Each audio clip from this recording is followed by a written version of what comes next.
Oh. Do you think that makes me look younger?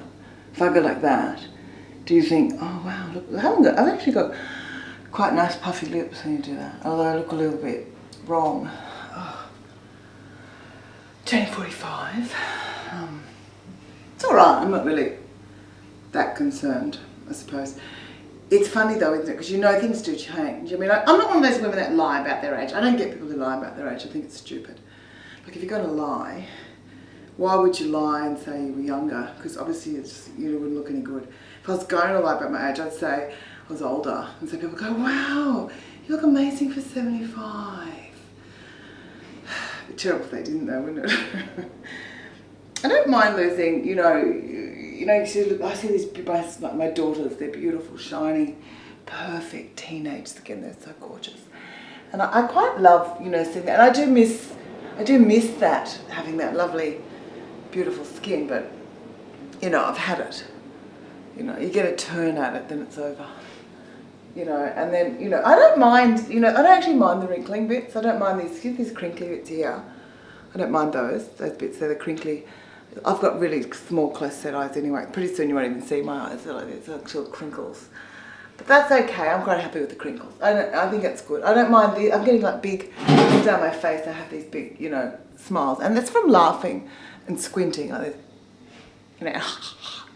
like that. That's all right, I think that's quite nice. I am happy though I don't have any frown lines, which is probably amazing because I am really neurotic and I do worry a lot, but somehow I don't have it. I do have that's the worry one up there, that one. I've had that since I was about 5, I think. I've always been like, that's just, we all have that in our family. We should wear fringes to hide it. But I don't mind that so much. I can cope with that aging because I think you kind of it is that thing that you get the face you deserve. And I think that's one of the great crimes of Botox is that it's really hard to tell who's an asshole because they actually erase the asshole mark. So if someone's a real asshole, they get that real asshole prick face, a little dickhead sort of face. And if you had Botox, you can't tell. You could think they're a nice person when they're not. So, I think age actually, it's a little bit of an indicator of your personality. And I think I'm pretty friendly. So that's good. But, it's the other stuff that's weird. I don't mind that sort of stuff. The flat, droopy ass. I could do without that. But, the positive is, it's on the back. And you don't have to look. And it comes to a point when you have a really bad neck where you can't actually even look. Like you can only go to about there. So as far as I'm concerned, I've got an awesome tight ass. Usual stuff, droopy tits. I don't really care, flappy arms. Neck, bit of a hump. Here, hearing's good, Teeth, teeth, not good, teeth, not good. Need work on teeth. The weird things are like, well, these really weird broken capillaries. Like, it didn't just, I always thought aging would happen gradually, but it does that. You kind of wake up one day and you're fucked, a little bit more fucked than you were the day before. And it's like all this weird, stuff like age spots. Not the green, that's pen, I hope. It could be age, I don't know. But that kind of weird spotty stuff. And look, my elbows, see that? Elbows, dry, had nana elbows. They just blistered off from rubbing on the car from so much driving. Either that or it was carpet sex. I didn't have sex. It looks like it, doesn't it? As the old days was carpet sex. Now it's scrubbing stuff, nana elbows. Then you get this really bad, look, that.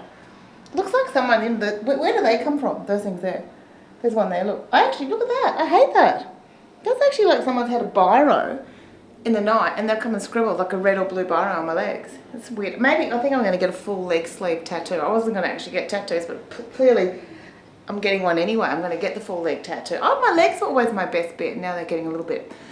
I suppose I'll have to get used to that too. That seems to be part of the personality broadening program to make you a nicer person as you deteriorate and start to compost, as you get around. So I'm going with that. The one thing I'm not quite big for was, I didn't even realise I had was things like, I had nasal hair.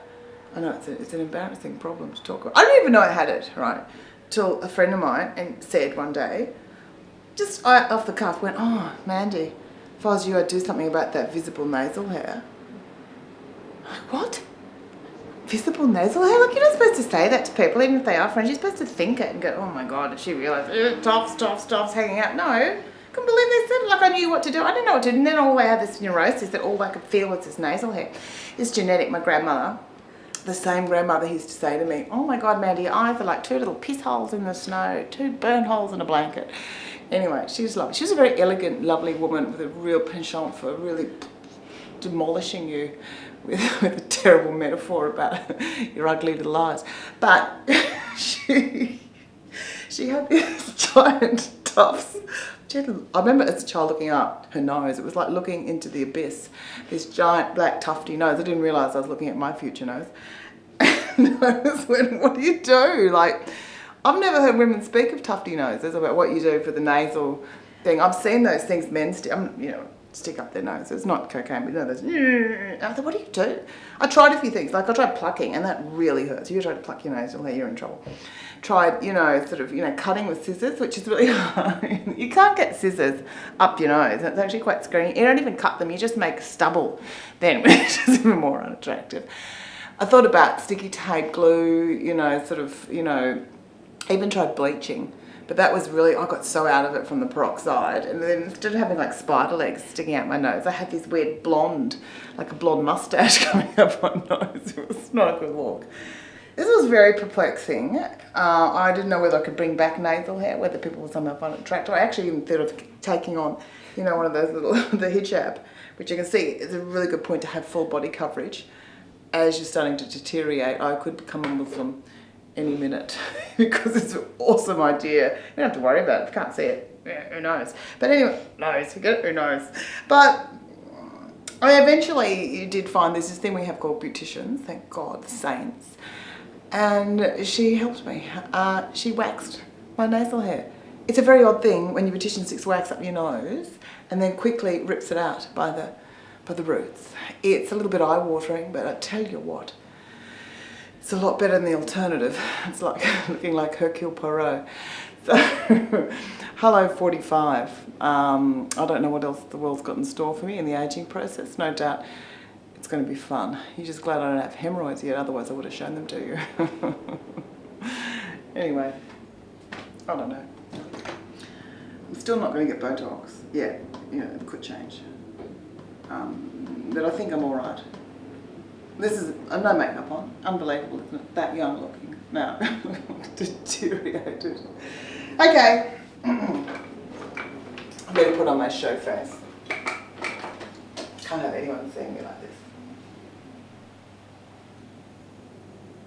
This is where the magic happens. Oh, it just fills up the cracks. That's the problem. You need a crack filler.